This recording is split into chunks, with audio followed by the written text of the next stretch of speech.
हंगामा, हंगामा और सिर्फ हंगामा। एक तरफ से नारे लगते हैं, दूसरी तरफ से पलटवार होता है। 18वीं लोकसभा के पहले सेशन के दौरान संसद के दोनों सदनों में जमकर हंगामा होता रहा। इमरजेंसी को लेकर सरकार तो नीट को लेकर विपक्ष हमलावर है। इस बीच अब कांग्रेस संसदीय दल की अध्यक्ष सोनिया गांधी ने भी सरकार और प्रधानमंत्री नरेंद्र मोदी पर डायरेक्ट अटैक किया है। कहा है कि चुनावी नतीजों में पीएम की व्यक्तिगत, राजनीतिक और नैतिक हाथ है।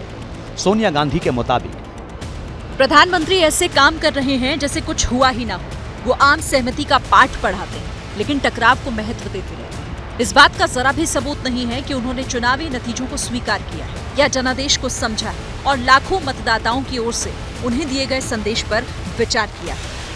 सोनिया गांधी ने ये बातें एक अंग्रेजी अखबार में लिखे लेख में कही है, जिसमें वो आगे लिखती हैं कि 18वीं लोकसभा की शुरुआत में ही संसद में मतभेद देखा गया और किसी को भी साथ लेकर नहीं चला।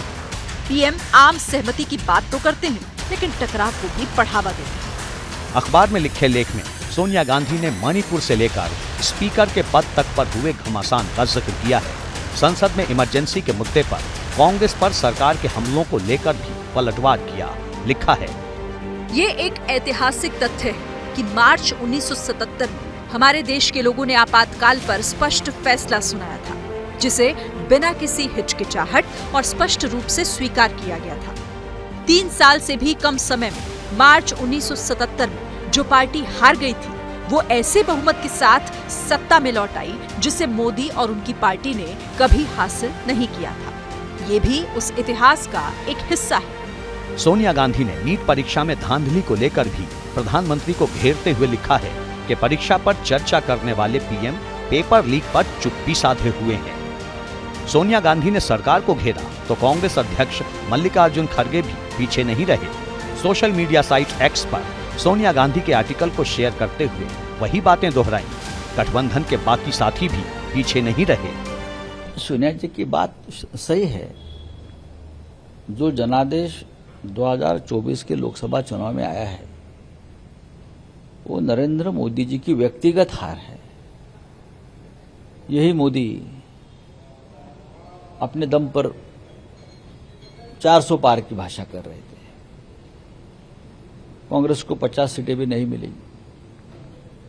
राहुल गांधी को बोलते थे शहजादे की जितनी उम्र है उतनी भी सीटें नहीं मिलेगी,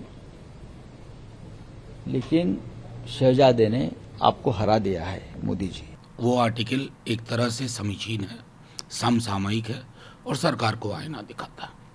अब इमरजेंसी की बात देखिए, इंटरेस्टिंग है। मैं तो हमेशा मानता हूं कि इंदिरा जी के एडवाइजर्स अच्छे नहीं थे। अगर मोदी जी, अमित शाह जी जैसे एडवाइजर होते तो 352 आर्टिकल की जरूरत ही नहीं थी। 3, 2, 5 मिल करके पूरे देश में इमरजेंसी वाले हालात कर देते। आर्टिकल के जरिए सोनिया गांधी ने प्रधानमंत्री नरेंद्र मोदी पर सीधा प्रहार किया तो बीजेपी भी पलटवार करने में कहां पीछे रहने वाली थी। कांग्रेस सारी मर्यादा तोड़ रही है। सत्ता में रहना नहीं आता, विपक्ष का भी रोल अदा करना नहीं आता।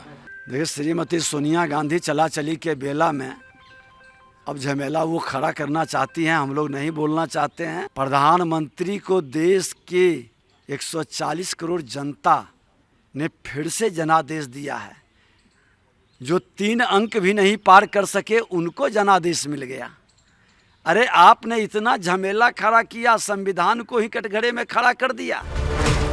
वैसे ये पहली बार नहीं है जब सोनिया गांधी ने प्रधानमंत्री नरेंद्र मोदी पर सीधा हमला बोला है, लेकिन इस बार चुनाव में बेहतर प्रदर्शन के बाद से ही विपक्ष के हौसले बुलंद हैं। यही वजह है कि सड़क से संसद तक राजनीति जबरदस्त तरीके से गरमाई हुई है। जाहिर है आने वाले वक्त में वार पलटवार का ये सिलसिला और तेज होना तय है।